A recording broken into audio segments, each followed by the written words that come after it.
Feliz día a todos, en el nombre de Yeshua. Hoy continuamos con la segunda parte de un tema que hemos presentado del Levítico capítulo 19, verso 15 al 17, para ver que la verdadera santidad demanda justicia en medio de la congregación. Bueno, justicia es un título que nos gusta mucho. Sea más agradable ver la santidad demanda amor, cariño, pero bueno, vamos a ver que es importante que conozcamos las leyes de justicia para poder entender verdaderamente el, la Ahavá, de hecho esa es la palabra correctamente hebrea para definir lo que es amor, lo que se traduce en español con amor. Bueno, el verdadero amor tiene fundamentos, buenos principios respaldados en la ley de justicia. En la primera parte tuvimos que detenernos para observar algunos términos, algunas palabras que aparecen en este capítulo, Levítico 29, verso 15 al 17, ¿vale? Todos los que no escucharon esta primera parte, pues es importante que la tengan en cuenta, ya que lo que vamos a hablar, obviamente edificamos sobre lo que anteriormente hemos hablado para hacer diferencia entre lo que es un prójimo, un extranjero, lo que es un hermano, lo que es un gentil, bueno, una persona que vive en medio del pueblo de Israel.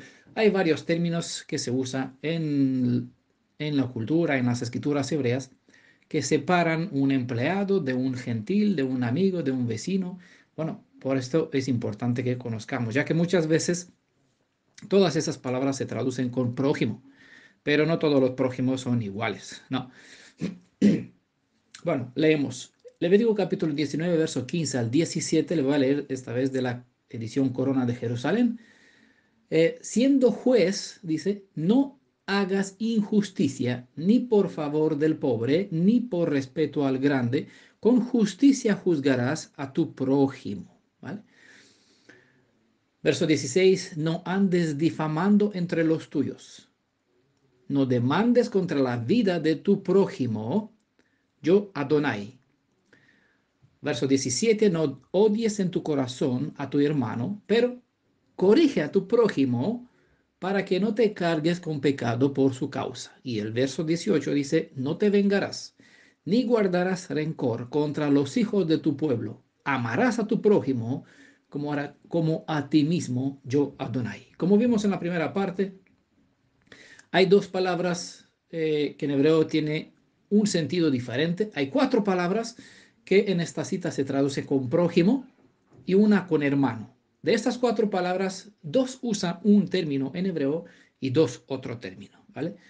Porque hay diferencia, ¿no? Por esa razón fue necesario que antes de presentar lo que les quiero comentar en esta segunda parte, fue necesario hacer una introducción, por eso tuvimos la parte 1, para desmenuzar un poquito estos términos y hacer diferencia quién es mi prójimo hebreo israelita, ¿vale? Así no hay problema de entendimiento con muchas otras enseñanzas. Lo que prestaron atención, pues obviamente edificará mejor esta segunda parte y entenderá mejor las escrituras de los escritos apostólicos. Lo aparece en lo que se conoce, bueno, en el mesianismo como Brit Hadashah. Eh, Quería mencionar antes de seguir con nuestro tema, hay un dato importante aquí. Ya saben que en las 10 palabras de la alianza no son mandamientos, son palabras que compromete a Elohim a favor de nosotros. Mientras nosotros guardamos o tenemos la Torá, en ella tenemos las instrucciones, normas, todas las legislaciones que nos comprometen a nosotros con nosotros, es decir, a nivel del ser humano y los animales y todo lo que está bajo la tierra, y también con Elohim, ¿vale? Es nuestra obligación o lo que nosotros nos obligamos ante Él para que Él igual pueda cumplir con su parte. Estas dos hace vigente la alianza. Eh, todas las leyes que están o todo lo que aparece en las 10 palabras de alianza, nosotros la tenemos como ordenanza hacia nosotros, cosa que debemos observar. No siempre se puede identificar cada una de estas palabras de Elohim en la Torah. Y por lo general no se hace diferencia entre lo que nosotros tenemos que guardar y lo que Elohim nos promete que hará a favor de nosotros, porque muchas veces, siendo el mismo enuncio o hablando de lo mismo, parece que se confunde. Por eso mucha gente trata a las 10 palabras de la alianza como si fueran los 10 mandamientos, cosa errada. ¿vale? Totalmente errada. Espero que entiendan bien claro. Tenemos un buen estudio en ese sentido que está disponible en PDF. Bueno, verso 16 dice, no andes difamando entre los tuyos, no demandes contra la vida de tu prójimo, ¿vale? Aquí está un resumen de lo que se conoce como uno de los mandamientos, no mentirás. Y muchas veces se malinterpreta en ese sentido porque el asunto no quiere decir, primero, no. Vemos que lo que estudiaron sobre la alianza en Sinaí saben que no es no, es una negación condicionada de la obediencia. En este caso, cosa que Elohim promete, nunca más mentirás. Es la forma correcta de negación condicionada de que si nosotros obedecemos o nos disponemos para guardar, para cumplir, para poner por obra la Torah, Él nos dará lo que necesitamos para poder mantener nuestra fidelidad y vivir en conformidad con nuestro compromiso con el deseo de Elohim. ¿Vale? No, nunca más mentirás, prácticamente es lo que muchas veces se malinterpreta en ese sentido porque, de hecho, perdón, me refiero, no matarás, es la ley que no matarás, no es que no mentirás, ¿no? No demandarás en contra de la vida de tu prójimo, igual se puede verter como no mentirás o no matarás, es decir, no tratarás de hacer daño a tu hermano prójimo israelita o algo en contra de él. Las dos leyes, esas dos palabras, no mentirás, nunca más matarás, nunca más mentirás, ¿no? Es como una promisión condicionada si yo entiendo bien el significado de que dice aquí en verso 16, no demandes contra la vida de tu prójimo, porque sabemos bien claro que Rahab dijo una mentira. Está aquí, guardas a estos extranjeros, forasteros que pasan por aquí merodeando por la ciudad de Jericó. Y ella dijo, no, no, no, que se marcharon, fueron por este lado, por aquí, búscalos en otra parte. Ellos los tenían escondidos. Dijo una mentira, ¿no? Pero no está en contra. Por eso es importante que se entienda cuando dice no mentirás, o nunca más mentirás, de hecho, ¿no? O no, nunca más matarás. Eh, no es a nivel genérico, sino que siempre está puesto dentro del contexto de tu prójimo, sabiendo bien claro quién es mi prójimo cercano. Eh, y el sentido que se le da a esta instrucción es no demandes, es decir, no obres en contra para dañar la vida, para poner en peligro su existencia, ¿vale? Entonces, si se da el caso para defender a mi hermano, si sé que un enemigo viene para quitarle la vida, yo le voy a decir que tomó a la izquierda, es que se fue por aquí 9000 años, ¿no? No le voy a decir dónde lo tengo yo oculto, ¿no? Y con eso no me convierto en transgresor por el que voy a mentir, ¿no? O que voy a obrar en contra del perseguidor del enemigo, pero a favor de mi hermano. ¿Vale? Bueno, esto como una corta paréntesis. No odies en tu corazón a tu hermano, corrige a tu prójimo. Esta ordenanza parece que se presenta, como dice aquí en esta edición Corona de Jerusalén, siendo juez, no juzgarás injusticia. ¿Vale? Vimos antes en la parte 1 que les cité de la corona, no, de la edición Reina Valera, donde aparece aquí, no harás injusticia en el juicio, ni favoreciendo al pobre, ni complaciendo al grande, con justicia juzgarás a tu prójimo. Bueno, es como presentamos en la parte 1. En Corona de Jerusalén, esta ordenanza parece que se presenta como si fuera únicamente responsabilidad de los jueces, dirigentes de una comunidad, pero esto no es así. El sentido de esta ley hebrea extiende la obligación hacia todo el pueblo, como bien se puede observar al leer el mismo capítulo, verso 1 y el verso 2 específicamente, indicando de este modo que todos, por igual, no solo los dirigentes, deben mostrar una conducta apropiada a fin de evitar la calumnia, el odio, la venganza, el rencor, bueno, todo, cualquier clase de mal ¿qué dice? En contra de la vida de tu prójimo, ¿no? Como adversario, como enemigo. Cuando no se perseguía amor genuino, los conflictos resultados llevaban a los prójimos ante la corte donde el tribunal tenía que juzgar entre las partes. Era uno de los propósitos de la ordenanza que cualquier juicio y cualquier predisposición a fomentar algún mal pensamiento sea evitado. Por eso teníamos esta instrucción, para que no se llegue en la situación de que uno compadezca ante el juzgado.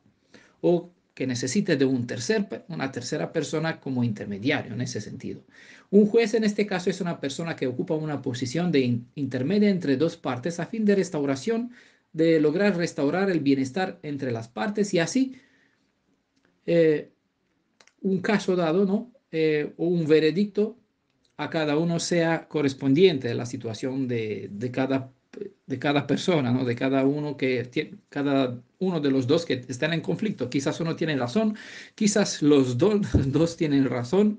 Eso es más difícil. Por lo general, ocurre que puede ser que una persona tenga razón y el otro no, o quizás los dos no tienen razón. Entonces, cada cada parte pues alega lo mismo y en realidad puede que los dos están equivocados. O quizás, como fue en el caso de Salomón, ¿no? Dos mujeres tomó a su hijo, pues a un hijo se presentó ante el Salomón para que haga justicia. Así evidente que es necesario, a veces es imprescindible que las personas acudan delante de un tercero para que ésta pueda hacer diferencia, porque si uno y el otro, dos partes, dice, yo tengo razón, tú tienes la culpa, claro, necesita que uno, independiente de la situación, con una opinión libre de prejuicios, pueda analizar los dos casos y dar una sentencia, compartiendo en este caso los dos, dando por igual lo que le corresponde o defendiendo la causa del que está, en este caso fuera la obviamente una de las mujeres perdió a su hijo, la otra pues la tenía en vida, pero la que perdió a su hijo alegaba que el hijo que vive es suyo. Bueno, en este caso pues hacía, hacía necesario que Salomón, quien fue aquí el rey de Israel, haga este juicio justo. La definición de la palabra juez es aquel que es un abogado, de hecho, que tiene la máxima autoridad en un tribunal de justicia. Es aquel que luego de un análisis exhaustivo de las ideas y las defensas de cada parte, la demandada y la demandante tiene la capacidad de juzgar libremente y dar penas o libertades según sea el caso. ¿Vale? Esta es la definición que puede encontrarla por internet, si es que no saben, ¿no? Cada persona que se aferra a las normas constitucionales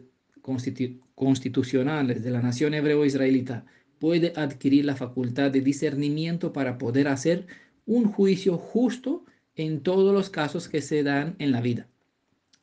Es una enseñanza genérica, ¿vale? No se puede limitar a... Porque la Torá te enseña a todas las personas, pues, ser para llegar, como dicen los escritos apostólicos, para que uno alcance la estatura de la plenitud del Mashiach. Y todos están de acuerdo que Yeshua, el Mashiach, el Redentor, es Torah viviente, ¿no?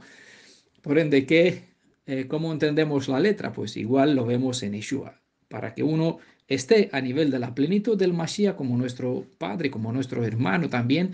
Tenemos que tener bien claro sus instrucciones, sus normas, su Torah, porque estas no nos enseña cómo lograr alcanzar esta estatura. La Torah capacita al que la estudia en el conocimiento de la ley si uno se entrega con un corazón imparcial y con una mente abierta hacia la justicia, ¿no? Eso influye mucho, depende mucho con qué predisposición uno viene para estudiar o estudia la Torah.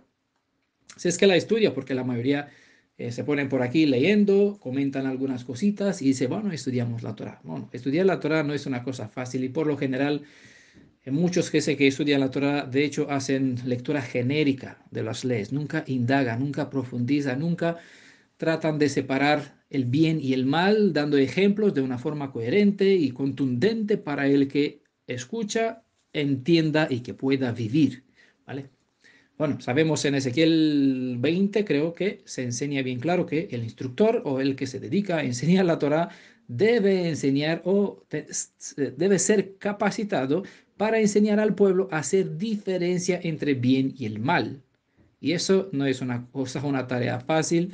Por lo general, eso no se enseña en las redes, en los ministerios. Si conocen personas que enseñan de verdad de esta forma Torah, pues me gustaría que me los presenten porque, bueno, siempre hay muchas otras cosas uno ve un aspecto, uno comparte otro asunto, pues entre todos, aquí la suma de los consejeros que se gana la victoria, ¿no? En cuanto a recuperar nuestro conocimiento, nuestros valores. Dice la Torá, Éxodo capítulo 23, versos 6 al 8 dice, no pervertirás el derecho de tu mendigo en su pleito, ¿vale? Cuando tiene un problema. La palabra de mentira, de palabra de mentira te alejarás y no matarás al inocente y justo porque yo no justificaré al impío, ¿vale? Eso como vemos bien claro que esa es la instrucción de parte de Adonai. Verso 8, no recibirás presente, porque la presente, ¿qué hace? Ciega a los que ven, ojo, ¿no? Y pervierte las palabras de los justos. Es decir, no hay que hacer un juicio o ponerte en medio de dos personas o tratar de ayudar a una persona para que luego recibas las gracias. Hay personas que actúan de esta forma porque le gusta que los demás le den las gracias. Gracias. Se sienten bien por los agradecimientos, aunque es normal, pero depende mucho del sentimiento de uno. No tiene que obrar para esperar a cambio. Voy a hacer esto porque necesito que me dé la gracia. ¿Me entienden? Ni tampoco por los amenes, amén hermano, gracias querido, ni por los favores de las clases que sean, porque muchas veces cuando leemos por aquí, no recibirás presente, uno piensa que alguno le mete en el bolsillo aquí 200 euros y esto le ayudará para cerrar los ojos, no le reprenda, sea más, más suave con él, que le hable bonito, que le tenga un poquito en estima, que lo presente delante de los hermanos, que le dé cierta credibilidad. Por aquí pueden escuchar ciertos sermones donde el padre de uno se presenta como, wow, como si fuera el presidente de no sé qué país y todo el mundo tiene que darle la entrada porque, bueno, ¿me entienden? No se debe exaltar la persona de ninguna forma. Entonces, con este término presente, no recibirás presente porque la presente ciega a los que ven, ¿vale? Si las escrituras nos capacita para ser personas con facultad de discernir entre bien y el mal, entonces cuando uno inclina su sentimiento, su razón, su corazón a favor de uno en el juicio o en hacer diferencia en un cierto caso, eso es recibir presente. Y en los escritos apostólicos, Pablo menciona que buscarán maestros que le hable conforme a su corazón, ¿no? Entonces, claro, pondrá a uno, le dará diezmo, le dará zedaca, le dará favores, las gracias, los amenes, sus palabras queridas. ¿Por qué? Porque quieren personas y a esos le hablan así, los que le hablan de la misma forma como quieren escuchar, ¿no? Que le hablan suave, le hablan bonito, los tranquiliza, ¿no? Muchos buscan conforme, maestros conforme a su deseo, a su corazón. Pero bueno, la Torah vemos claramente lo que enseña en ese sentido, qué clase de personas de hecho son capacitadas de parte de Elohim para que enseñe las escrituras, qué actitud, qué carácter debe tener. Y obviamente eso no gusta mucho, por eso las personas que dicen las cosas por su nombre no son muy queridas en este mundo, porque si no, ningún profeta está escrito que es bien recibido en su casa. ¿Por qué razón vino Yeshua a los suyos? Y los suyos, no todos, pero por lo general no lo recibieron. ¿Vale? Entiendan, porque eso es la triste realidad. Bueno, eh, repetimos la instrucción, pero esta vez lo leemos de Deuteronomio 16, verso 19. Dice lo mismo, pero con un poquito con otras palabras. No tuerzas el derecho, ¿vale?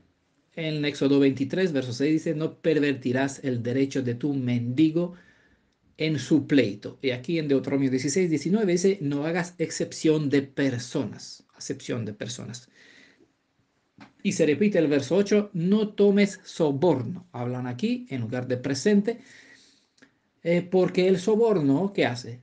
Lo mismo, pues ciega los ojos de quién, de los que ven. ¿Quién son los que ven? Pues lo dicen en Deuteronomio 16, los sabios, ¿vale?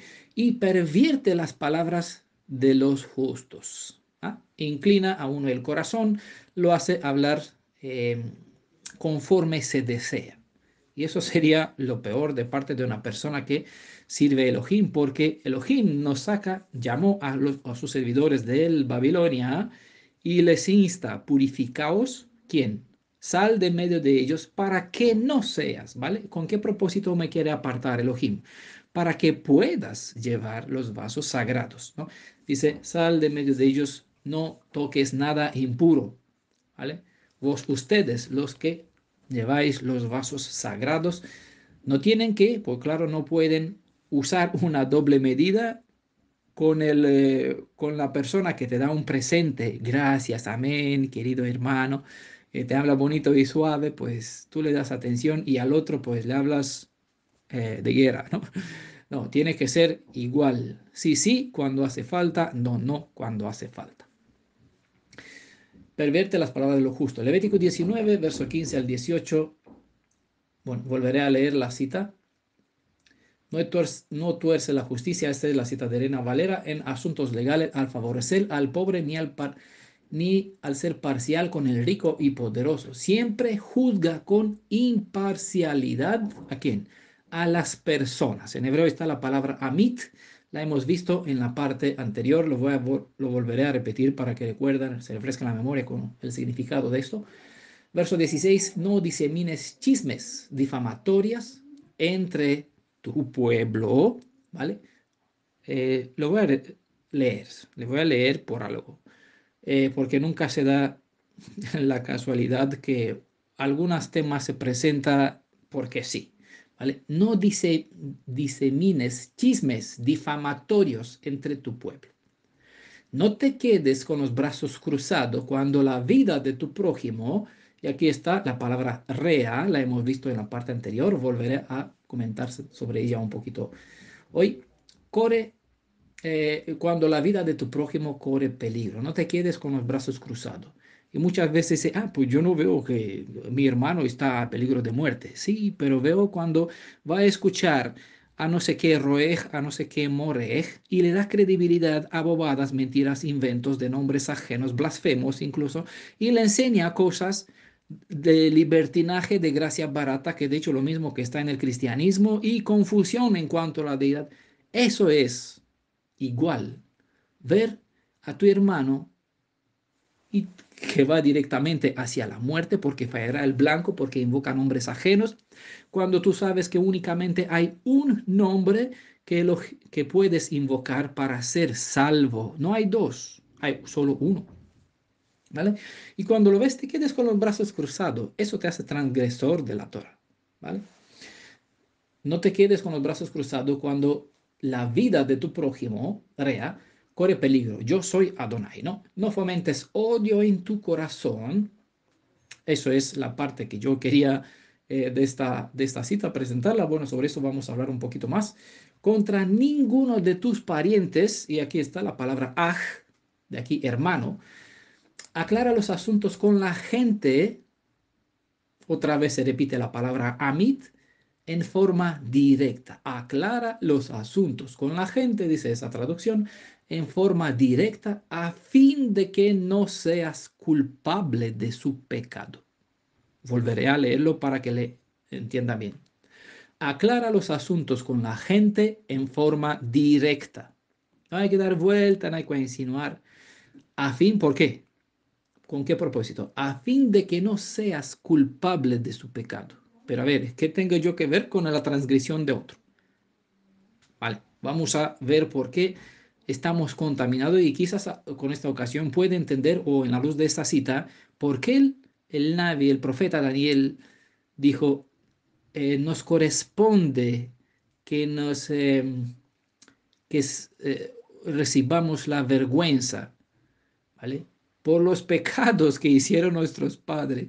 Pero Daniel fue probado y era intachable, no se encontró nada, ni en su vida ni en su fe, de quien los enemigos busquen atacarle, ¿no? Para condenarle, para destruir su vida. No se encontró nada, pero al ser un hebreo israelita se identifica con su pueblo, ¿vale? Por eso hemos estudiado en Oseas 2, contienda con tu madre por las fornicaciones, por las cosas que ella hizo.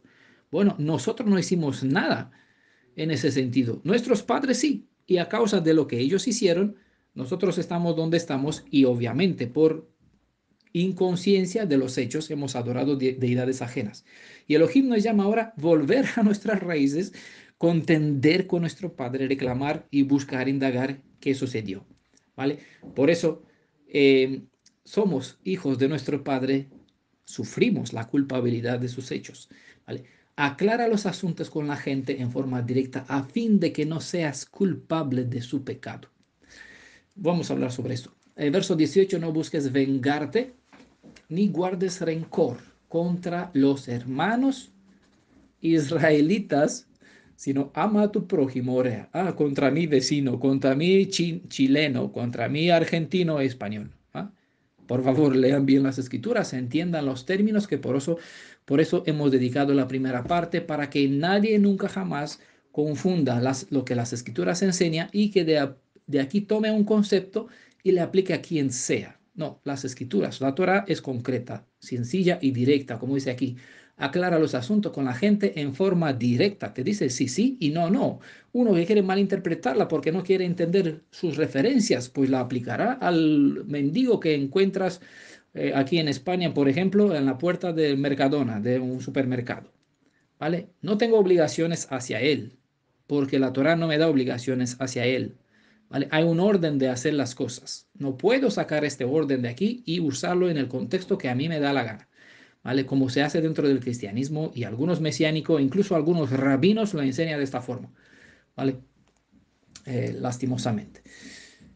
No busques vengarte ni guardas rencor contra tus hermanos israelitas, sino que ama a tu prójimo, rea, como a ti mismo. Dice, yo soy Adonai. Bueno, la palabra amit, como les decía, le voy a hablar sobre dos palabras, los cinco, bueno, los que están aquí en el texto y algunos más, les presenté en la parte 1. Esta palabra amit viene de una raíz primaria y significa asociar, es decir, compañía. De aquí, concretamente, compañero o pariente, que por igual puede presentarse como prójimo en el sentido de cercano, sin especificar si se trata de un familiar o no. En cambio, la palabra rea, traducida igual con prójimo, designa a una persona con la que se tiene una relación que no es de parentesco. Ejemplo, el vecino, un amigo cercano o el compañero de trabajo. Puede ser rea, es decir, mi prójimo. Pero no es mi pariente. ¿No?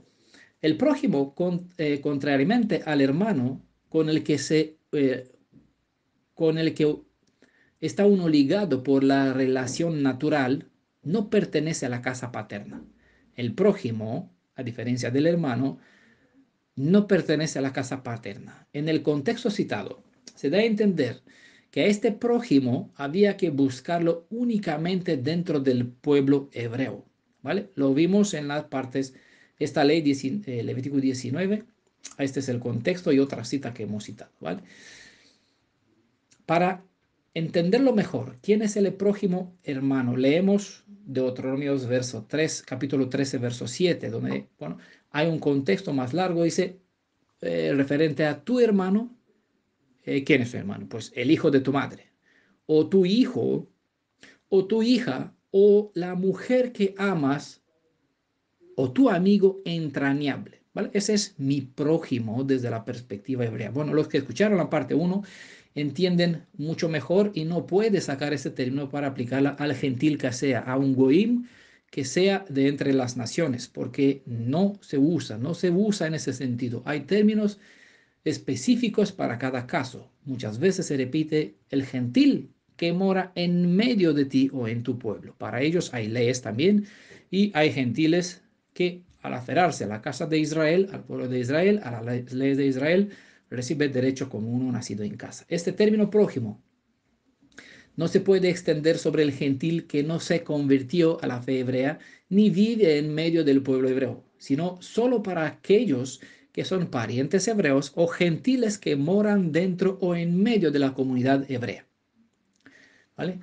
Aunque hay normas específicas para los hijos de Israel, también se les da cierto respeto a los gentiles que residan entre los hijos de Israel, según pueden observar ustedes en el verso 34 de este mismo capítulo Levítico 19, ¿no?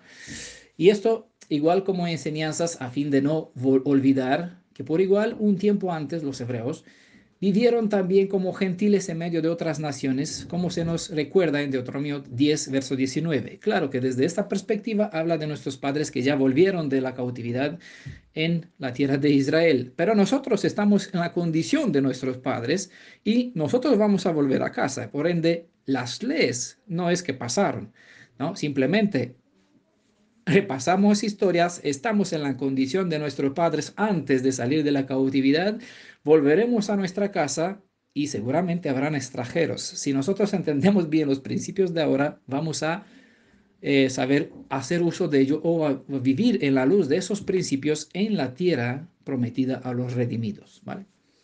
Quiero aclarar un poco más la diferencia entre el hermano y el prójimo. Para un hebreo, mi hermano es el otro yo, porque es parte de una misma casa paterna, es decir, Jacob. En cambio, un prójimo puede llegar a ser un hermano y si no, será un otro que yo, ¿vale? Si hace falta, lo volveré a decir. Para un hebreo, mi hermano es el otro yo, porque en Jacob todos los descendientes, linaje de Israel, eran una en los lomos de Jacob, lo que enseñan las escrituras. Ahora, hay prójimos que son extranjeros, que moran en medio del pueblo de Israel. Estos pueden llegar a ser un hermano, y si no llega a ser un hermano para que se convierta al pueblo de Israel y sea considerado como uno nacido en casa, será un otro que yo, pero no un otro yo. Quizás cuesta un poquito de entender. Bueno, si escucha detenidamente y prestan atención, lo entenderá.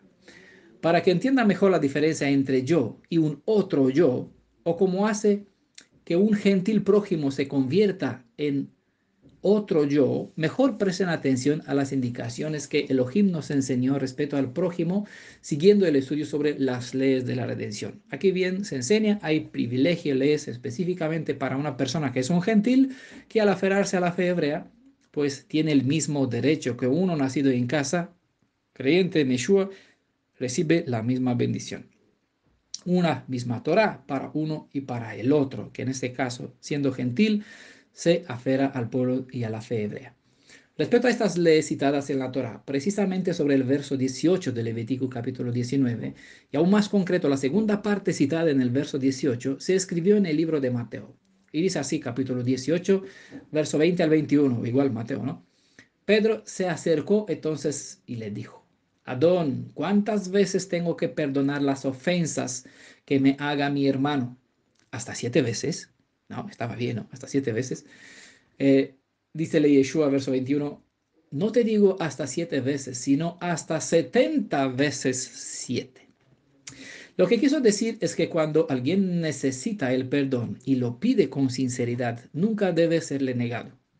El uso de un múltiple de 7, número que simboliza la perfección, ya sabe que es un número compacto, completo, no hay más ni se puede restar. El 7 es muchas veces repetido en las escrituras para presentar la plenitud de algo, como la semana, que no puede ser una semana de 6 días ni de 8 días, ¿no? 7 es un completo, Shavua, plenitud, ¿vale?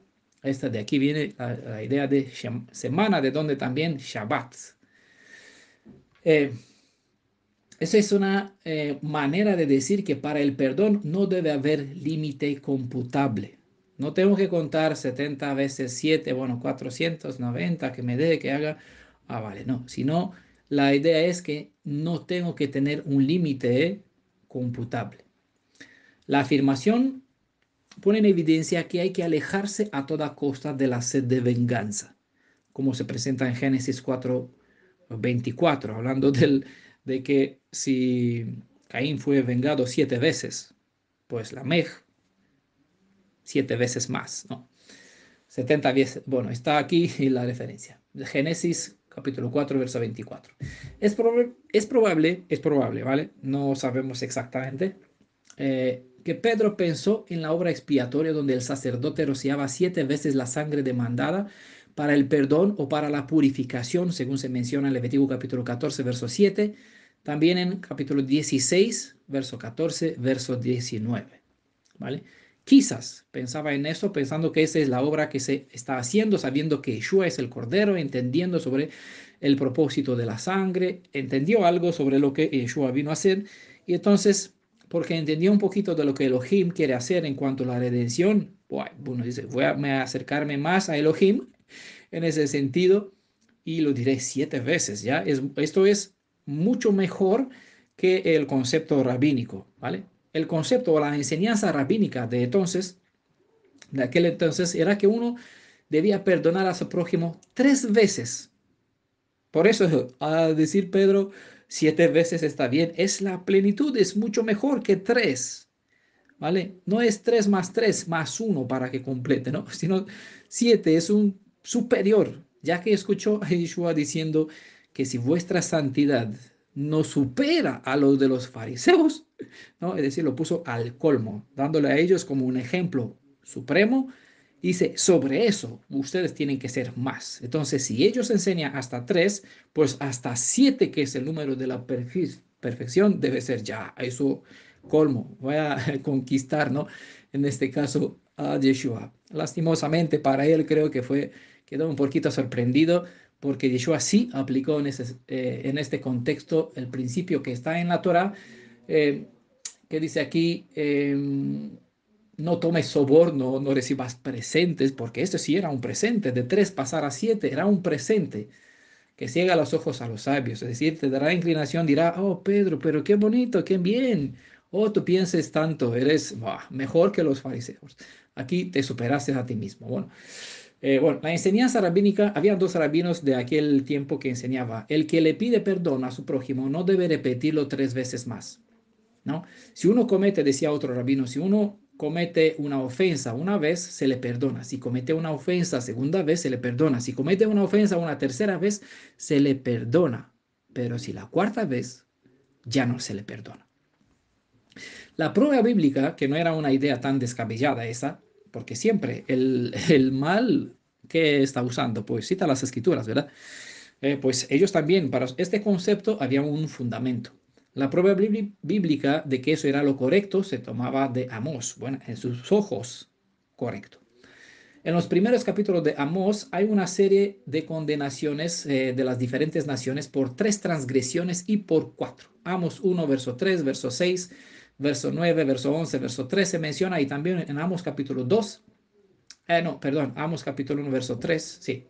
Y en Amós capítulo 2, verso 1, verso 4, verso 6 se repite eso. De aquí se deducía que el perdón de Elohim se extendía hasta 3 ofensas y que él visita a un pecador con un castigo a la cuarta. Así que se enseñaba que una persona no podía ser más tolerante que Elohim, ¿no? Tenía lógica, ¿verdad? Así que el perdón se limitaba a 3 veces. Pues una evidencia clara en los escritos apostólicos es que es imprescindible perdonar para ser perdonado. Bueno, tenemos Mateo 18, verso 20 a 21, hemos citado también Lucas capítulo 17, verso 3, 4, dice, anden con cuidado. Si tu hermano peca, repréndelo. No, hay que dejarlo en paz, porque ¿quién soy yo para inmiscuirme en la vida de mi hermano? ¿Acaso estoy yo mejor? ¿Tengo yo quitada la viga de mi ojo para poder ayudar? ¿No? ¿Entiende? Hay justificaciones y otros que acusan también. ¿Quién soy yo, el vigilante de mi hermano para...? Pero vemos que es la Torá, Levítico 1, 2, 19, verso 1 y 2, para todo Israel. Es instrucción no solamente para los jueces, los dirigentes, sino para todo el pueblo. Aún más para los dirigentes. Perdónalo. Si tu hermano peca, repréndelo. Y si se arrepiente, perdónalo. Si 7 veces al día peca contra ti, y 7 veces al día, no 3, ¿no? 7 veces al día vuelve a ti diciéndote me arrepiento, perdónalo, ¿vale? El rabino 3 veces puede perdonarlo, la cuarta vez ya no. Aquel que no está dispuesto a perdonar a sus semejantes no puede esperar que Elohim le perdone a él. Dijo Yeshua, bienaventurados los misericordiosos, porque ellos obtendrán misericordia. Mateo 5, verso 7. Y también dijo, porque si perdonáis a los demás sus ofensas, vuestro Padre Celestial también os perdonará. Pero si no perdonáis a los demás sus ofensas, tampoco vuestro Padre os perdonará las vuestras. Mateo 6, verso 14. Como dice Jacob, porque se hará juicio in misericordia al que no haya mostrado misericordia. ¿Vale? Jacob, bueno, es Santiago capítulo 2, verso 14. Eh, lo bueno es que en la edición rumana de la Biblia pone este nombre correcto, Jacob, y a veces me pasó que puse el nombre como está correcto, tanto en hebreo como en rumano, Jacob. Alguna persona me preguntó, pero ¿de dónde está citado tú? ¿Dónde está este libro de Jacob? Bueno, lo que me pasó esto en una publicación en Facebook, ahora sí me hace gracia, y por eso es el nombre en hebreo correcto, y siempre tengo que citar Santiago, ¿no? Santiago es un nombre que fue inventado. Como Mateo es igual Matíajo, pero si usamos este nombre, las personas, no todas las personas saben de lo que estamos hablando. Por eso a veces hace prescindible que las mencionamos porque no nos quedan más cosas. Si fuera que hablaríamos en un círculo limitado, solo entre nosotros, que ya sabemos esto, entonces ya no haría falta, prescindía, ¿no?, de hablar estos nombres según la Biblia españoles, o bueno, en las ediciones que circulan por el mundo con esas traducciones cristianas, pero lastimosamente no es posible eso, ya que nos tenemos que dirigir palabra hacia todos. Ahora, cuando uno vuelve, tiene que aprender lo suyo, y al menos, aunque en cuanto a enseñanza, compartir con eso, debe hacer uso de esos términos, es importante que sepan los suyos correctamente para que cuando hablan con los suyos, hablen de una forma correcta. ¿Vale? El perdón de Elohim y el de los hermanos van de la mano. Eso es importante. El verdadero perdón procede de un corazón de amor, y el amor no archiva el mal recibido, como está escrito en 1 Corintios verso 13, capítulo 13, verso 5. Les invito a que ustedes lean. Es importante tener en cuenta la identidad como la perspectiva de los escritores bíblicos, porque cada uno puede añadir e igual omitir algunos otros detalles.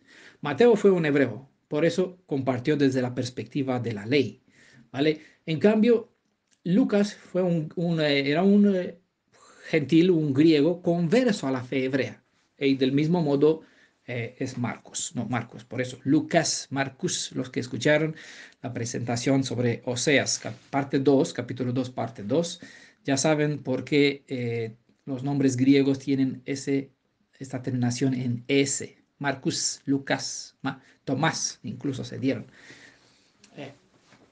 Los que no saben, pues les invito a que escuchen esta presentación sobre Baal. En Mateo, el perdón está redactado en base a un fundamento legal, mientras que Lucas agrega un dato que se requiere al que peca. ¿Cuál es? Que se arrepienta.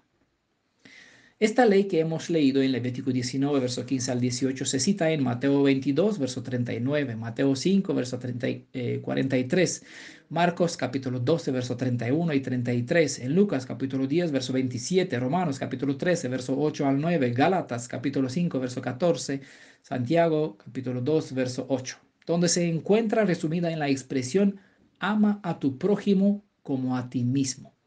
Puede que conoces el dicho, no hagas a otro lo que no quieres que a ti se te haga. Bueno, esa es una expresión sustraída de Mateo 7, verso 12, donde se enfatiza que en esta ley de Levítico 19, verso 15 al 18, se resume todo cuanto hay en la Torá y en los escritos de los profetas. Esta misma ley, no te vengarás ni guardarás rencor contra los hijos de tu pueblo, ¿vale? Amarás a tu prójimo como a ti mismo, yo Adonai. Aparece citada en 1 de Juan, capítulo 4, verso 20 al 21, donde el amor hacia el prójimo hermano se presenta como igual a amar al propio Elohim. El que no ama justamente a su hermano, no ama justamente a Elohim. Así que el que dice amar a Elohim debe igualmente amar a su prójimo del mismo modo como le gustaría que él sea amado. Según cita, pueden ver en Lucas capítulo 6, verso 31.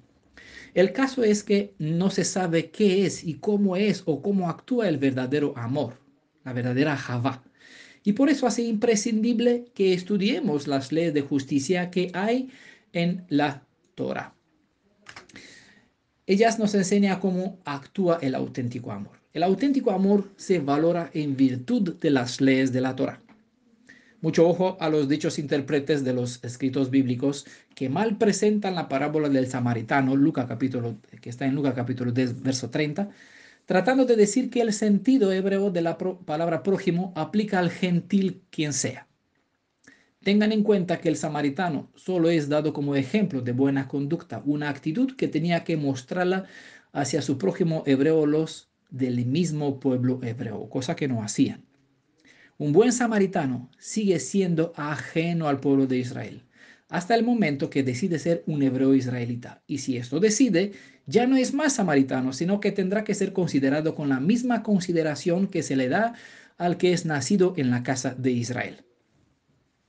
Cuando tienes un litigio, una controversia con tu prójimo hermano, al guardar rencor en el corazón o cualquier mal presentimiento o pensamiento, no, cualquier mal pensamiento, no presentimiento, en la mente, ya produce pecado porque es la semilla de la acción y es esto a lo que se refirió Yeshua en Mateo capítulo 5, verso 22. Pero yo les digo que todo aquel que está enojado con su hermano será culpable ante la corte, ¿eh? Es decir, ante el Sanhedrin. Y cualquiera que diga insensato, está aquí la palabra raca o inútil, le voy a comentar sobre ella un poquito, a su hermano. Cualquier que diga insensato a su hermano será culpable ante la Corte Suprema del Sanhedrin. Y cualquiera que diga idiota o fatuo, y está la palabra, será merecedor del infierno de fuego. Y lean ustedes, por favor, el verso 28, Mateo 5, verso 28, para que puedan entender por qué un pensamiento negativo es la semilla que puede producir una cierta acción. Procuren asimilar el concepto causa-efecto antes de quedarse solo con el ejemplo citado en el verso 28, porque por lo general la imagen que ve o la ilustración que leen se quedan con ella sin razonar más. Aquí hay un principio activo. Si lo usan en todos los casos y lo aprenden como principio de razonamiento, será más edificado. Raka, esta palabra que dice, y cualquiera que diga insensato, es decir, raka, esta palabra es de origen griega raka, y es una transliteración del arameo que igual suena igual raka. Bueno, en griego y en arameo se escribe diferente, pero creo que se pronuncia igual, ¿no? Raka y raka, aunque la escritura es distinta. Se refiere a un necio, vano, insensato, una cabeza hueca, imbécil, indigno, tonto, insensato en forma despectiva, porque igual hay eh, siempre, como se habla de las 5 vírgenes insensatas, es decir, que no usaron bien, no hicieron buena facultad de su cerebro y no guardaron, no tuvieron aceite de oliva virgen extra, ¿no? De reserva. Bueno, virgen extra no aparece aquí, es decir, el mejor, ¿no? El mejor presado en frío. Eh, en hebreo está la palabra reikim. Se emplea en el Tanaj para los inútiles, como pueden ver en Jueces capítulo 11, verso 3, hablando sobre los hombres ociosos relacionados con Jefta, se le llama reik en la forma plural, reikim, ¿no? En Jefta hay personas, bueno, que son llamados así en esta cita, Jueces 11, verso 3. Y también en 2 Samuel capítulo 6, verso 20 se habla de Mical, donde esta esposa de David desprecia a David a causa de que se había mostrado como reik, es decir, un cualquiera, uno que no vale nada, un ocioso, un vagabundo, hombre vano. Ese es el sentido. Reca es una exclamación de gran desprecio que usaban los judíos en aquel tiempo. Por eso se menciona aquí, cualquiera que diga como os enseñan los rabinos, Reca, eh, lo hace mal, ¿no? Son dignos, es decir, son transgresores de hecho de la Torah. Ellos enseñaban, presentaba que se sientan en la silla de Moisés enseñando la Torah, pero ellos enseñaban al pueblo en contra de la Torah, actuar en contra de la Torah, porque todo el que dice, hace uso de esta palabra, y cualquier que diga insensato a su hermano será culpable ante la Corte Suprema. La otra palabra era que aparece aquí en Mateo 5:22 es fatuo, que viene del latín fatus y se refiere al que está falto de razón o juicio, necio, vanidoso, tonto, soberbio, arrogante, presuntuoso, valentón, orgulloso, ridículo, altanero, son de los sentidos que se da para esta expresión. Cualquier que diga idiota o fatuo será merecedor del infierno de fuego, es decir, del castigo del juicio. Cuando el pueblo no logra vivir en conformidad con las virtudes de la emuná hebrea, emuná fe hebrea, ¿no? Al no poder solucionar los problemas entre ellos, hace imprescindible acudir ante una corte, es decir, ante un tercero, un mediador de parte de quien se espera que actúe como juez y obre de una forma imparcial. En momentos cuando los dirigentes no hacen justicia, Pablo citaba en Romanos 12, verso 19, esta instrucción que hemos leído en Levítico capítulo 19, verso 15 al 18, recordando que a pesar de que el hombre no hace justicia, todo caso de injusticia será juzgado ante el gran juez. Mientras tanto, es la instrucción de la Torá. Mientras tanto, si hay caso que quedará, como decía Elohim, mía es la venganza, para aquel día del juicio. Mientras tanto, hasta aquel momento, es menester no permitir que la cólera se apodere de nuestra alma, ni siquiera el deseo de la venganza. Aunque se menciona en Apocalipsis, en Malaquías 4, hablan sobre los que serán redimidos, que bailarán sobre la ceniza de los enemigos, de los malos, ¿no? Sí que habrá gozo y hay la sangre de los justos que claman por venganza, pero no es sabio, no es sensato que se guarde rencor, que se guardan este deseo en el alma, porque puede traer malas acciones, puede ser una arma que el enemigo puede usar para dañar la propia persona. Como base del sentido de justicia, adentro del pueblo de Israel se prohíben los sentimientos adversos fomentados dentro del alma en contra del prójimo. Antes que permitir tales cosas adentro del alma, hay que reprender de forma directa y así no permitir que una semilla indeseada haga crecer el mal en guardar rencor en el corazón. Si ocurre una divergencia entre dos personas sin que se solucione el problema, cabe el peligro que un espíritu adverso se apodere de la razón de uno haciendo, tarde o temprano, que se desahogue violentamente en contra de su prójimo hasta tal punto de matar si fuera posible. Ahí hay ejemplos porque, bueno, este tema sería, las ideas presentadas se podrían desarrollar mucho más, desmenuzar con mucho más argumentos, ejemplos, ilustraciones de todas las escrituras, pero el tiempo ya corre, estamos a casi a una hora y nos queda bastante para terminar esta presentación. Así que seguramente en otros temas, en el futuro, en otras presentaciones, vamos a retocar partes de lo que aquí mencionamos, ¿vale? Guarden el mensaje a nivel general y siempre tengan la mente abierta por más. El propósito, los odios, de hecho, los rencores, los pensamientos negativos, etcétera, pueden dar lugar a explosiones violentas que pueden convertirse en un verdadero pecado que recae sobre el que las ejecuta hasta aquel que las resguarda, hasta sobre aquel que las resguarda.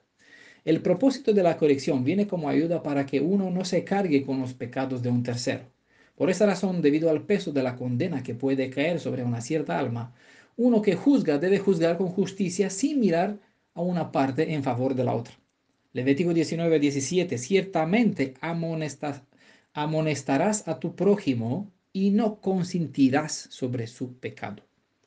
Observar el error de tu prójimo y hacer vista gorda ante un dicho caso por seguir ciertos intereses de amistad o de emoción, etc., uno se hace culpable del error o del pecado de su hermano, convirtiéndose en copartícipe del pecado de su otro yo. ¿Vale?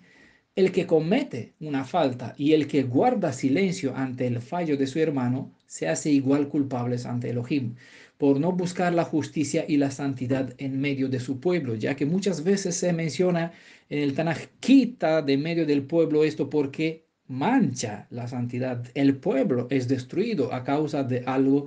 ¿Recuerdan el pecado de Acán? Hemos estudiado un poquito sobre él.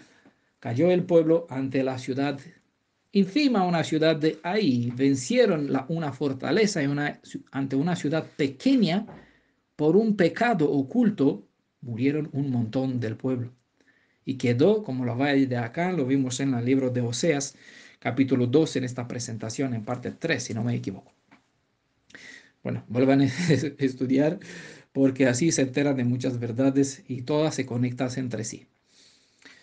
Por eso, ciertamente amonestarás a tu prójimo y no consentirás sobre su pecado, porque si se consiente, pues uno se hace co-culpable, aunque no es prácticamente la persona que hizo algún mal, al saber sobre él, toma conciencia del mal, se guarda la información dentro de su mente, se hace copartícipe. Por eso, tiene que actuar si no quiere ser culpable. Aquel que amonesta, reprende a su prójimo, procura librar a su hermano de la sentencia del juicio inminente y libra el alma de su prójimo de un pensamiento, espíritu o una mala acción. Además, libera su propia alma para no ser sentenciada en el caso que al tomar nota de la falta de su hermano no actúa en consecuencia a favor del bienestar de su hermano. Y por otra parte, con ayudar a su hermano uno se ayuda a sí mismo. No permitir que un caso negativo que no ha sido solucionado se almacene en su propia mente. De lo contrario, al cargar la culpabilidad de su hermano, el mal usará el conocimiento sobre lo ocurrido y podrá usarlo para hacer brotar un pensamiento negativo hacia el culpable encubierto. Esto incluso puede llevar a uno no eh, solo consentir el pecado, sino aprobarlo en un otro extremo. Eh, y en un otro extremo puede despertar el rencor en una persona y desprecio hacia su prójimo, a quien sabe que cometió un error. El enemigo puede usar el conocimiento del error, del fallo, del pecado de un hermano que no fue corregido, no se invocó el perdón, no se alegó el perdón, no se hizo teshuvá sobre él, no se arregló el problema. Pues uno, si tiene conocimiento de este error, el enemigo puede usar este conocimiento para despertar un rencor, un desprecio, mirar de una forma despectiva sabiendo de la culpabilidad de su hermano. Así que uno que se hace copartícipe siendo consciente de un error de otro que guarda en su alma, se está haciendo daño a sí mismo. Por eso es importante conocer qué nos instruye la Torá, cómo obra el verdadero amor, porque así no solo ayudamos a otro, nos ayudamos a nosotros mismos a actuar justamente sin inclinar la mirada del corazón, la mente a favor de uno en detrimento, en el de favor de otro. Mm, Amonestar significa reprender severamente a una persona por un error o una falta que ha cometido para que no la vuelva a cometer. Reprender significa renir a una persona o expresar de forma autoritaria y severa desaprobación a causa de su actuación o su comportamiento. Claro, que por eso les decía al principio, los que aplican las leyes de la justicia, de hecho, refleja el verdadero amor y preocupación cumpliendo con la ley de Elohim para con Elohim y para con él mismo y para con su prójimo, pues no son personas muy agradables, no, muy amadas dentro del pueblo. ¿Qué profeta fue? Oh, qué profeta, qué bueno, excepto Samuel, ¿no? Excepto Samuel, que fue llorado un mes después de que murió. La mayoría, pues fueron asesinados, como Jeremías, o no, Isaías fue cortado con la sierra. Todos mal golpeados, como Mica, ¿no? Maltratados, despreciados todos. Juan, el primo de Yeshua, Juan el inmersor, ¿no? Yohanan, de hecho, ¿no? Se le cortó la cabeza. Y de hecho, todos los discípulos creyentes en Yeshua, pues padecieron. ¿Y quién? ¿A causa de quién? Pues de los propios hebreos israelitas, parientes. Bueno, a nadie le gusta la reprensión y amonestación, aunque en los escritos apostólicos eso se enfatiza, hay que hacerlo, y con toda la autoridad, dice Shaul. ¿Vale? Pues el que aprovecha, para él aprovecha; el que no aprovecha, para su propia desgracia y su destrucción, no aprovecha la corrección. El orden de las enseñanzas de la Torá es: primero el transgresor ha de ser corregido, se le debe decir cuál es el punto de la ley en cual falló, y si se arrepiente, perdónale. Eso no significa que por el simple hecho que nos preocupamos por nuestros hermanos, en decirle cuando están en un error o al punto de cometerlos, nos hacemos superiores o que nosotros somos infalibles. Como algunos dicen, pero tú quién te crees para venir que no estás en la misma. No, de ninguna forma.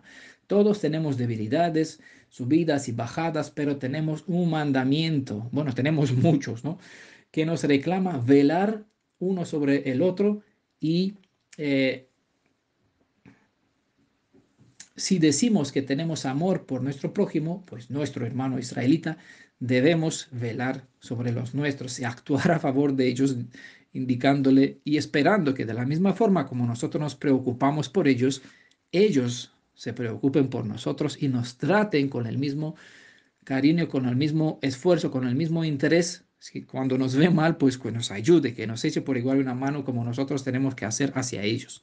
¿Vale? Eso es verdadera emuná, eso es verdadera ahavá, esa es verdadera fe.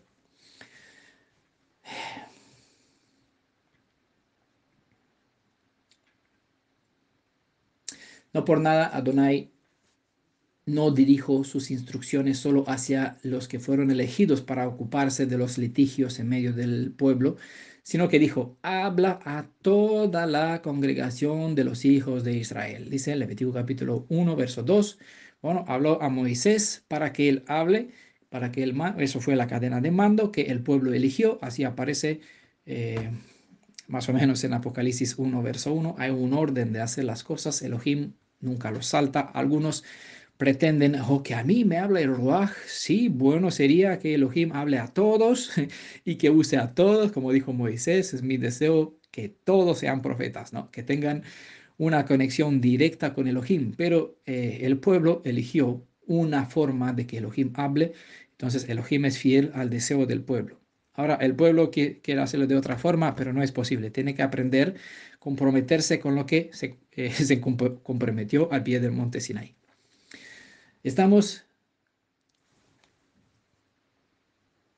Estas normativas de conducta incumbe a todo Israel. No es solamente para los jueces, los dirigentes, para algunos, los jefes, los líderes, ¿no? Sino Levítico 19, verso 1 2, habla a todo el mundo, no, a toda la congregación de los hijos de Israel. El mundo puede usar esta información como desean, o pueden entrar dentro del pueblo de Israel para que la palabra se le aplique por igual a ellos y que tenga igual derecho. Tengamos en cuenta que dentro de los valores que profesamos como hebreos israelitas, en cuanto a ocuparnos de los litigios, tenemos dos grupos de enseñanzas. Cuando se da el caso que hay una riña entre dos hermanos prójimos que viven en medio de una misma comunidad o son parte de un mismo pueblo, independiente en qué grupo, qué la sinagoga o congregación se encuentren, deben primeramente solucionar el problema entre ellos dos. Y si eso no se hace posible, debe alegar al derecho de compadecer ante otro, en este caso un juez, como vimos antes, ¿no? Para que mediante este se pueda lograr la reconciliación siempre y cuando hay disponibilidad de parte de las dos partes. Como hemos dicho, es obligación de todos cuidar de todos los nuestros y velar para el bienestar de ellos. Así que si uno de nuestro pueblo falla el blanco, usar un término general de errores, bueno, transgresión, pecado, como que falla el blanco, porque el blanco es ser perfectos al nivel de la estatura de la plenitud del Mashiach, quien es, ¿no?, nuestra Torah viviente. Aunque nosotros no somos partícipes del fallo, al enterarnos de esto, tomamos parte de él, ¿vale? Por lo tanto, para no entrar bajo la ley, tenemos el deber de actuar como un goel a favor de su restauración, ¿vale? Los que saben escucharon los estudios sobre las 6 partes, sobre el derecho de la redención y el derecho, el goel, pues saben cómo es actuar como un goel a favor de nuestro pariente a fin de restaurarlo.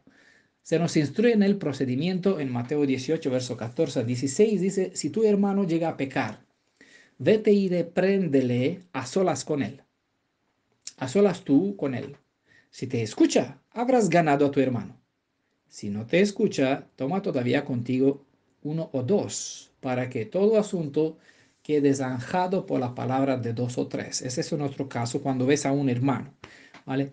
Entonces, hay situaciones cuando dos hermanos entre sí, pues tienen que reconciliarse, dos hermanos entre sí tienen que presentarse ante un juez, o cuando un hermano ve a otro haciendo algo mal, ¿vale? Hay situaciones diferentes y cada uno tenemos, pues, para cada situación tenemos instrucciones de procedimiento distintos. No se pueden hacer todos de la misma forma. A uno que ves que obra en particular, tú lo llevas delante del concilio, ¿no? O a ti no te hizo nada, es tu deber para ayudarle a ver su problema y restaurarse, ¿no? Entonces hay casos y casos, sí, siempre que se tiene que tener en cuenta estos contextos. Si te escucha, habrás ganado a tu hermano. Si no te escucha, toma todavía contigo uno o dos para que todo asunto quede zanjado por la palabra de dos o tres testigos. Si les desoye a ellos, díselo a la comunidad. Y si hasta la comunidad desoye, sea para ti como un gentil. Bueno, ya sabemos que es un gentil, ¿no? Vimos en el estudio anterior. Y el publicanos. Para el gentil hay leyes que tienen ciertos derechos. El gentil que vive en medio de ti, ¿vale? Hay ciertos derechos, y hay gentil que vive en medio de ti que se convirtió a tu pueblo, a tu fe, y otros que no, ¿vale? Para ellos hay leyes específicas. Y el publicano, pues ya sabemos que es, bueno, pueden buscar en diccionario para no entrar más en detalle, lo que un cobrador de impuestos que no era una persona de buena fama. Siempre era una persona que se veía en forma despectiva porque pagaba al Estado una cantidad fija, y al Estado no le importaba cuánto pedía él al pueblo. Podía pedir 3 veces, 10 veces más, que el imperio no le importaba, al imperio romano le importaba cuánto cobra esto, mientras el imperio romano recibía la cantidad de dinero que reclamaba de parte de este publicano, cobrador de impuestos. Siempre era visto como un traidor, una persona despectiva, una forma mala. Reprender no significa destacar cada pecado que vemos, sino mostrar a la persona su pecado, es decir, precisamente puntuando sí, sí y no, no, di al pecado por su nombre, dice las escrituras, ¿no? Eso es la instrucción, no por aquí hablar, destapar todas las ollas, porque, ¿no? Eh, hay que decirle las cosas por su nombre para que le preste atención a fin de restaurarla en su relación con Elohim y los demás seres humanos, ¿sí? El fallo, el problema lo tiene que ver con las personas o con Elohim, siempre se tiene que observar los detalles. Si la reprensión no está unida al perdón, no ayudará al pecador. Y si uno no se perdona a sí mismo, pues igual se falla el blanco. Eso también es parte. Por eso, eso se puede desmenuzar mucho más para que se dé ejemplos suficientes para que uno entienda el uso y las aplicaciones. No siempre es fácil, el tiempo no nos permite eh, desmenuzar tanto este asunto, ¿vale? Pero de a poquito seguramente lo vamos a entender todo, porque por eso tenemos 1000 años, para comprender todo lo que necesitamos saber, ya que eso es nuestra herencia, ¿verdad? Hemos leído antes lo que dijo Kefa, Pedro. ¿Cuántas veces tengo que perdonar las ofensas que me haga mi hermano? ¿Hasta 7 veces? Es poco probable que un creyente cometa el mismo pecado 7 veces en un mismo día. Por eso la enseñanza de Yeshua no enfoca el número de veces, sino la disponibilidad de estar listos para perdonar con esa frecuencia, porque todos somos hijos del mismo Redentor.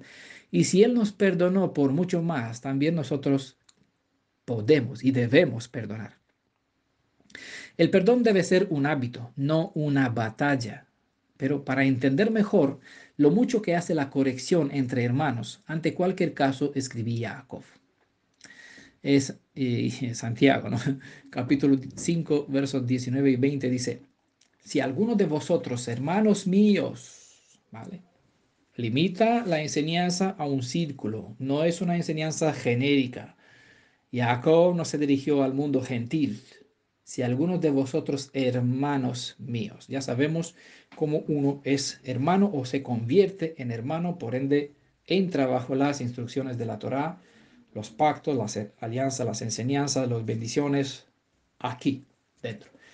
Si alguno de vosotros, hermanos míos, se desvía de la verdad, no importa qué clase. Si se falla el blanco, es decir, se desvía de la verdad, sea con Elohim, sea con él mismo, sea con su prójimo. Si se desvía de la verdad y otro le convierte, es decir, lo trae de vuelta al buen camino, para que esté bien con Elohim, para que esté bien con él mismo y para que esté bien con su hermano. Esos son tres niveles donde apunta, ¿no?, la flecha de esta enseñanza. Sepa que el que convierte a un pecador de su camino desviado, ¿qué hace? No sé si pensaron, salvará su alma de la muerte y cubrirá multitud de pecados. Hay mucho que hablar sobre esta cita. Bueno, convertir un hermano es ayudarlo a reencaminarse, restaurar su conexión con Elohim y con su hermano, o al revés, ¿no? Convertir a un hermano es mostrar auténtica ahavá, sin cual nadie puede decir que ama a Elohim, y sin esta, y sin el verdadero shalom y la verdadera santidad, que es fruto del auténtico amor, nadie verá a Elohim, según se menciona, no sé si está en el libro de Hebreos capítulo 12, verso 14. Sobre todo, como les iba diciendo, bueno, espera un poquito, puedo ir a comprobar, si me da un segundito, a comprobar esta cita.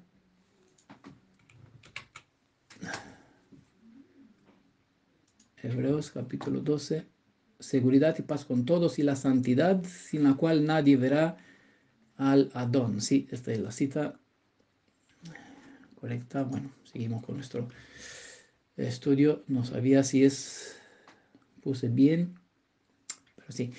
Bueno, sobre todo, como les iba diciendo, actuar justamente a favor de sus prójimos, hermanos hebreos israelitas, e incluso a favor de aquellos prójimos que viven en medio de tu congregación. Te conviertes en un pariente cercano, es decir, Goel. Eso es Goel, es un pariente cercano, ¿vale? Para los que no saben, pueden estudiar más. Está por escrito también en dos PDFs, agrupa 3 y 3, dos PDFs que agrupa 3 partes, que está en audio y otras 3 partes, el segundo PDF. En total hay 6 audios en nuestro canal de YouTube sobre el Goel y las leyes de la redención. El Goel siempre es el pariente cercano, prójimo. Entonces, la persona que ayuda en ese sentido, que trabaja en ese sentido, obrando de esta forma, se dispone a ser como un Goel, cumple la función de Goel dispuesto o predispuesto para la salvación de las almas del juicio y hasta de la muerte. Porque es de verdad, cubrir los pecados es hacer Kippur. Kippur significa, Pesach es pasar por encima. Kippur, de donde viene la fiesta de Yom HaKippurim, es cubrir, es decir, ayudar a los demás que por medio de una verdadera teshuvah, que es un arrepentimiento genuino, uno pase y no puede hacer un arrepentimiento genuino si no sabe de qué está culpable. Y si uno no sabe qué es bien y qué es el mal, pues no sabe de qué arrepentirse. Y si no sabe qué tiene que hacer para hacerlo bien, ¿cómo va a saber cuál es el mal? Por ende, es imprescindible. Por eso decía Ezequiel 20, se enseña que el instructor debe enseñar al pueblo a hacer diferencia entre el bien y el mal, porque si no, ¿cómo vas a convencer a una persona que está mal si no puede decir qué tiene que hacer? Si no le ofreces la parte buena que tiene que hacer, que debe saber cómo obrar, cómo saber que está obrando mal. No siempre necesita el contraste para que pueda apreciar y valorar. Así que cuando uno trabaja para que una persona haga una verdadera teshuvah, uno pasa de ser juzgado a ser expiado, ¿vale? Eso es lo que dice aquí: cubrirá, salvará su alma el que desvía a uno el que ayuda a uno que se desvió de su camino, volver al buen camino, salvará su alma de la muerte, cubrirá multitud de pecados. Esto es cuando uno pasa de ser juzgado a ser espiado. Ya no pasa, como decía Yeshua, pasó de muerte a la vida. Ya no pasa por juicio cuando uno está ya redimido. Cuando uno se reencamina, pues salta de la condena. No se le imputa más el pecado, no se le reclama más justicia, no será juzgado, no sufrirá consecuencias del pecado, no morirá, tendrá vida a cambio.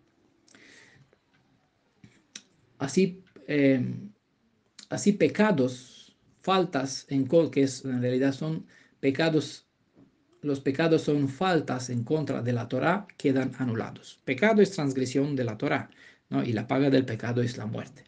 El que ayuda a uno que no muera es porque lo que guía a, a restaurar su camino. Si restaura su camino, obviamente no será juzgado.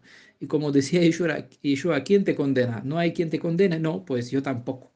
Entonces, si no hay quien condene, no hay testigos en contra, uno no puede ser condenado como transgresor de la Torah. Y si no es condenado como transgresor de la Torah, pues vive bajo la bendición. Cubrir los pecados de un tercero no es encubrirlos u ocultarlos, ¿vale? Eso es importante que se entienda. Eso no es posible de ninguna forma que uno pueda encubrir, y aunque lo oculta por un tiempo, ya sabemos que Elohim igual, por eso tenemos en la suma de tu palabra está la verdadera enseñanza. Dice que nada oculto quedará oculto, siempre Él la sacará a luz. Entonces, si uno encubre o oculta los pecados de otro porque guarda silencio, es como un perro mudo, un juez corrupto que mira la cara del hombre buscando los favores. Elohim traerá a la luz toda mala acción, lo de parte del que encubre como del transgresor. Siempre sacará a luz toda esa evidencia, porque Él es justo. Y estamos delante de un juicio justo donde se pone en juego nuestra vida o nuestra bendición o nuestra condenación. Lo que es posible es ayudar que uno los tenga cubiertos, estos errores, los pecados, las transgresiones, las fallas, a pesar de lo cometido. Es decir, uno no puedes hacer con una persona, es decir, sí, bueno, sí se puede, que sí, si se prevé la inclinación de uno para la predisposición para hacer el mal, una persona sabia puede guiar a uno que no vaya por un cierto camino donde si lo deja andar por aquel camino seguramente tropezará y pecará. Por ende, hay quien tiene esa sabiduría y Elohim los usa para ayudar a otros que se pare por el camino por cual está caminando, ¿no? Pero en todo caso, si uno anda mal por un camino y uno le ayuda a volver, pues eso es eh, ayudar a uno que libere su alma de la condenación, lo salva de la muerte. Aquel que ayuda hacia la reconciliación extiende la vida sobre los demás, ayudándoles a librarse del justo juicio al hacer que uno pase de muerte a la vida. Eso es expiar multitud de pecados. Eso es trabajar para el reino del Rey de Israel. ¿Quién es el Rey de Israel? Yeshua, el Elohim y Redentor de Israel.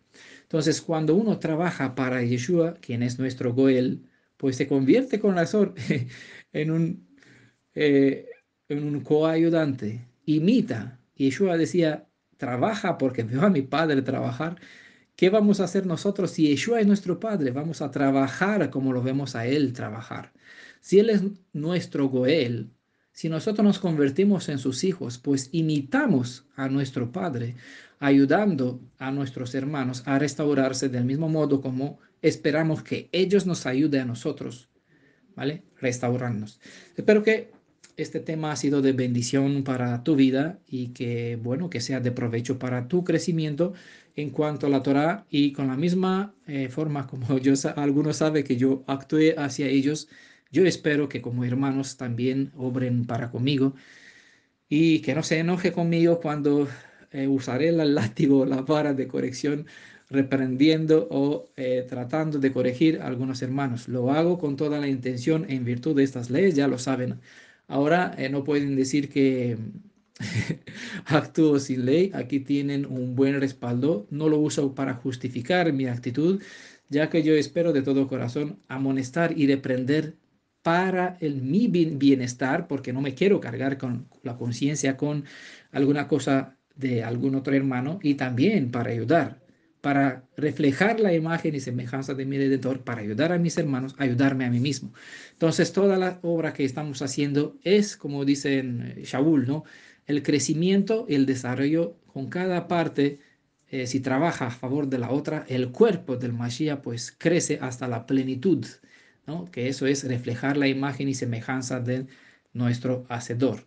Sea que su Ruach, su espíritu, pues obre en nuestra mente, nuestra alma y nuestra vida para perfeccionarnos y hacernos a todos reflejar la imagen de su pueblo, y que este pueblo pues sea a la estatura de la imagen como novia, tiene que reflejar, ¿no? Tiene que estar a la estatura de su novio.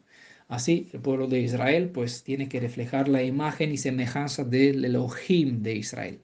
Pues a Yeshua toda la honra, a su Padre especial por darnos estos privilegios, estas buenas leyes a través de su Hijo, a través de Yeshua, nuestro Salvador y nuestro Mashiach, nuestro Rey Elohim, y a todos ustedes porque como hermanos, parte del mismo pueblo, pues espero que todos colaboremos para mejorar nuestra vida, para fortalecernos en nuestro Redentor y como hermanos entre nosotros. Bendiciones a todos. Beshem Yeshua. Amén.